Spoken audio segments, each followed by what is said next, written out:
क्या बात है बेटा, तुम अभी तक जाग रही हो? हाँ मम्मा, मरियम का अभी मैसेज आया। कल उनके घर में फेयरवेल पार्टी और हम सबको इनवाइट किया है। Farewell party? किसे दे रहे हैं फेयरवेल? उनके कोई फैमिली फ्रेंड्स हैं, वो अब्रॉड शिफ्ट हो रहे हैं तो उनके लिए फेयरवेल पार्टी रखी है। आई नो बेटा, लेकिन हम लोग नहीं जा सकेंगे। तुम जानती हो ना, सुफियान ने दादू के सामने मरियम का नाम लेके तूफान खड़ा कर दिया है। अरे ये क्या बात हुई? भाई ने अपनी पसंद ही का तो इजहार किया है और इसमें हर्ज क्या, ये उनका राइट है। मैं समझ सकती हूँ बेटा, लेकिन तुम्हारी दादू को कौन समझाए? क्या मतलब मामा, ये एक इंसान की जिंदगी का सवाल है, कोई मजाक नहीं है। और आपको पता है, भाई ने तो कभी मरियम के अलावा किसी लड़की को देखा भी नहीं। अब बस कर दो और चुप करो ये मरियम मरियम कहना। तुम्हारी दादू ने सुन लिया ना तो फिर से हंगामा शुरू हो जाएगा। मामा, मैं और भाई तो कल जा रहे हैं, ठीक है? दादू को समझाना आपका काम है।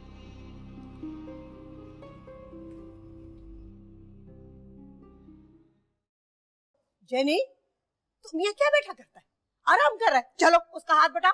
आराम कर रही हूँ मम्मी, देख रही हैं काम कर रही हूँ। वैसे भी आपकी ग्रेट बेटी है ना आपकी हेल्प करने के लिए, मेरी आपको क्या जरूरत? बात कभी नहीं समझेगा, कभी नहीं समझेगा बात। समझती हूँ लेकिन आपको समझा नहीं सकती। Hello aunty. हाय जेनी, कैसी हैं? ओह जूली, क्या हाल है तुम्हारा? मैं ठीक हूँ आंटी, आप कैसी हैं? Good to see you. घर में बड़ी मजे की खाने की खुशबू आ रही है, कोई खास बात है क्या? आपको नहीं पता, घर में फेयरवेल पार्टी है, दोनों माँ बेटी पता नहीं क्या क्या बना रही हैं। तुमने सुना ये क्या कहता है? अरे आंटी मजाक कर रही है वो। नो, मैं मजाक नहीं कर रही, इन दोनों के गठजोड़ से मैं तंग आ गई हूँ।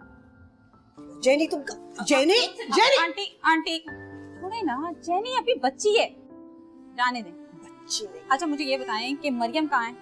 ओह मेरी किचन में बेचारा मजदूर की तरह लगा हुआ है, सुबह से खाना पका रहा है, इतना सारा काम है, कोई उसका हेल्प करने वाला नहीं है। तो अच्छा है ना, चले ना हम भी चल के कुछ अच्छा सा पकाते हैं, चले आए। चलो।